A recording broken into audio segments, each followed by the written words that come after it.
ठीक है, शायद मैं आपके पास लौटता हूं। वो ब्रेकिंग न्यूज इस वक्त मैं आपको बता दूं, जैसा कि आपने भी बताया कि विमान हादसे से जुड़ी इस वक्त की ब्रेकिंग न्यूज ये है कि विमान का ब्लैक बॉक्स मिल गया है। ये बड़ी खबर इस वक्त की, दो में से एक ब्लैक बॉक्स मिल गया है, ये खबर अभी मिल रही है।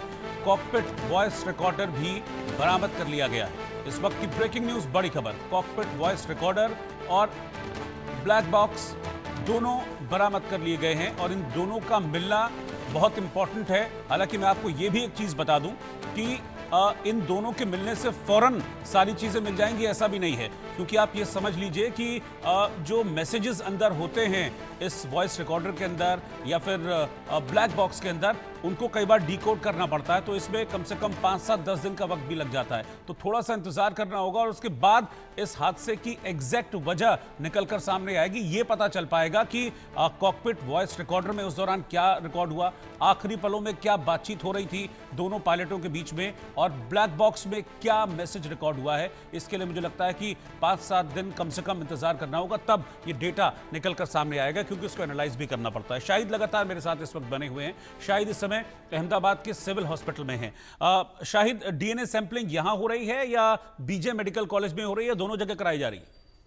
नहीं रोहित, दरअसल जो है सैंपल कलेक्शन का काम जो है यहाँ हो रहा है और हाँ। उसके बाद जो है ये फॉरेंसिक जो यूनिवर्सिटी है ये गांधीनगर में, यहाँ से कलेक्ट किया जा रहा है और वहाँ इस यूनिवर्सिटी में, फॉरेंसिक यूनिवर्सिटी में उसे सैंपल को भेजा जाएगा। फिर उसकी रिपोर्ट आएगी, क्योंकि यहाँ पे सारे जो है नजदीक भी है और यहाँ पे जो जाए वारदात है, जाए हादसा है, हादसे के पास ही जो है अहमदाबाद सिविल हॉस्पिटल है, तो इस हिसाब से भी कि जो रिश्तेदार हैं उनको भी दिक्कतों का सामना ना करना पड़े, क्योंकि यहाँ से 40-45 किलोमीटर जो है गांधीनगर इलाके में जो है फॉरेंसिक यूनिवर्सिटी है। और कहा यह भी जाता है कि किसी भी तरह के यूनिवर्सिटी में कोई सैंपल वगैरह नहीं लिया जाता, बल्कि हॉस्पिटल के थ्रू यहाँ आता है और हॉस्पिटल से जब वो डीएनए सैंपल लिया जाता है तो बाकायदा सील की जाती है और उसके बाद फॉरेंसिक यूनिवर्सिटी में जाती है। और फॉरेंसिक यूनिवर्सिटी से जो है जो रिपोर्ट आती है वो भी उसी हॉस्पिटल को आती है। हॉस्पिटल, चूंकि ये केस है तो उसमें अगर पुलिस केस होता है तो पूरी रिपोर्ट पुलिस को दी जाती है।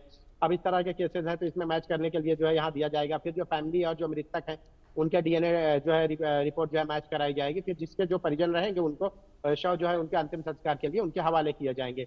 अब चूंकि हालात ही ऐसे थे और जो शव है ना, आपको मैं बता दूं कि पहचानने लायक नहीं है, इतनी बुरी तरह से जो है जल गए हैं कि जिसे बयान करना जो है नामुमकिन है। अंदाजा लगाइए कि 6 से 7 सेकंड में क्या हशर हुआ होगा जब वो लोग जो है एक ख्वाब देखते हुए लंदन जाने के सफर वो तय करने की सोच रहे थे, और जो उनका ये लंदन का जो सफर है उनका जो है जिंदगी का आखिरी सफर हो गया। अब चूंकि कुछ ऐसा ही हाल जो वहाँ के डॉक्टर जो थे नीचे कैंटीन में बैठे थे, खाने में बैठे थे, और वहां पे भी जो है कुछ उतना ही मोहलत, 5 से 7 सेकंड में सब कुछ हो गया। तो अब ये सारे लोग जो है, अभी पहले अगर कुछ होता, चूंकि शिनाख्त जो है उनकी हो नहीं सकती, तो अब शिनाख्त ना हो तो उसके लिए रोहित जो ये डीएनए सैंपल ही एकमात्र जरिया है जिसके जरिए ये सारी चीजें की जा रही है। और अभी जब मैं यहाँ जिस हॉस्पिटल में हूँ, यहाँ पे जो है जो रिश्तेदार हैं वो सब लोग बैठे हुए हैं, उनके सैंपल का कलेक्शन, ब्लड कलेक्शन, ये सारी चीजें की जा रही है। जी ठीक है, ठीक है, बहुत बहुत शुक्रिया शाहिद आपका इस जानकारी के लिए। और इस बीच एक ब्रेकिंग न्यूज में आपको बता दूं, अहमदाबाद विमान हादसे की जांच अब और तेज कर दी गई है। क्रैश साइट पर फॉरेंसिक की टीम पहुंच गई है। हादसे वाली जगह से विमान का डीवीआर भी बरामद कर लिया गया है।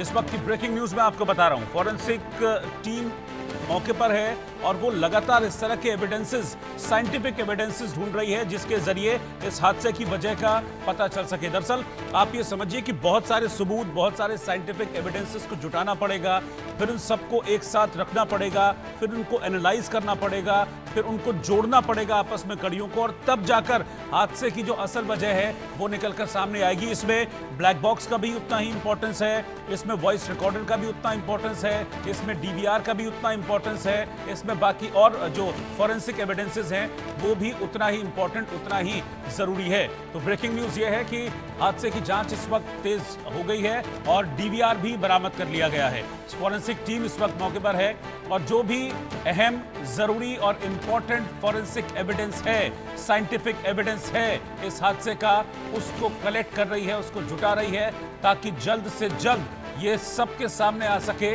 कि इतना बड़ा विमान हादसा, जिसे हिंदुस्तान का सबसे बड़ा विमान हादसा कहा जा रहा है, ये इतना बड़ा विमान हादसा हुआ कैसे, किसकी लापरवाही से ये 317 लोगों की जान गई। ये तमाम सवाल हैं जिसका जवाब पूरा देश जानना चाहता है।